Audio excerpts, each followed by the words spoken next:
Hi Jos, I know you said the stakes were high heading into this game, so just your initial reaction to the result. I know it's obviously pretty raw. Yeah, obviously deep disappointment to be knocked out of the tournament. Yeah, we're obviously gutted. We had our chances in the game. It was a really good game of cricket, but yeah, unfortunately we on the wrong side, obviously. Seems a bit of a familiar theme this winter, where you sort of you have your chances, but you can't quite take advantage of them. Why do you think that is? Yeah, it has been a familiar theme. I think, like I say, obviously a more firing, confident team would have got over the line tonight. As I said, we had our chances, and it's up to us as individuals, as a team, and as a whole group to find ways to get ourselves back where we need to be. Where do you think the game was won and lost? Do you think they maybe got a bit too many, or yeah, exactly? Yeah, a bit of both, to be honest. I think that we started great with those early wickets, and we just couldn't find a way to then take a couple more.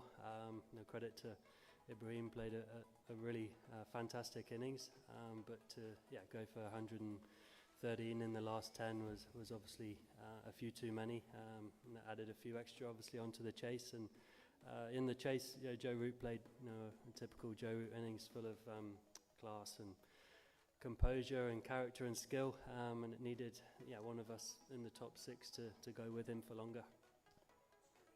Going to fall on your position after another tournament setback, group stage exit. Do you still think you're the right man for the job?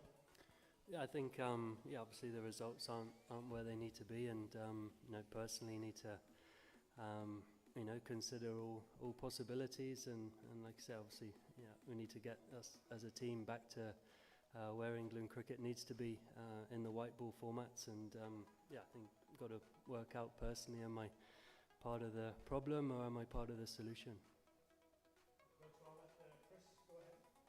Hi Jos, I saw that quote from the TV interview about you and the guys at the top considering all possibilities.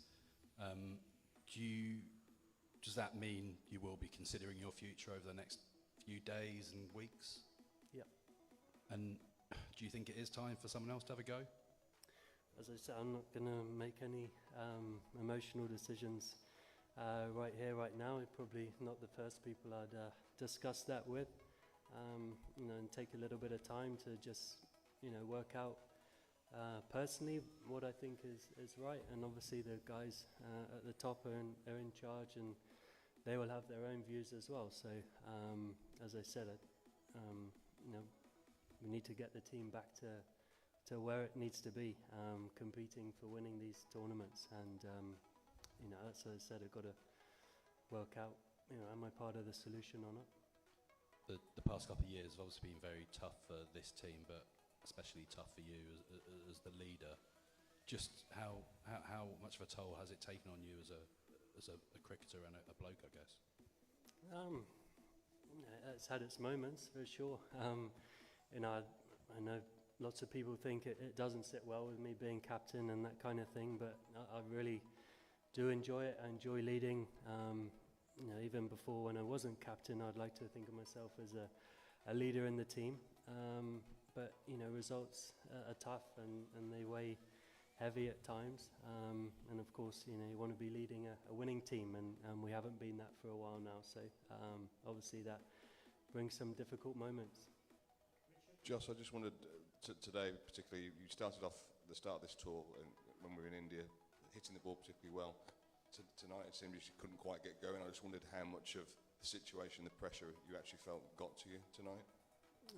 Not at all, to be honest. I just missed a few balls early in my innings, and then got myself to nearly run a ball 38 or whatever I got out for. So I got myself into a nice position again. And I just haven't been converting those positions in the recent past into some of the innings that I've played in an England shirt in the past, and that's obviously a frustration. And as I say, I think at my best I'm one of the best players in the world, and that's what the team needs from me, and unfortunately haven't been delivering that. And a word on Mark Wood, do you know, can you give us any kind of prognosis on him? No, I don't, we don't know obviously the full picture at the moment. He had an injury to his left knee. I'd like to say he bowled through a lot of pain, and I thought he showed unbelievable character, as you always get with Woody. So yeah, hopefully it's not too bad.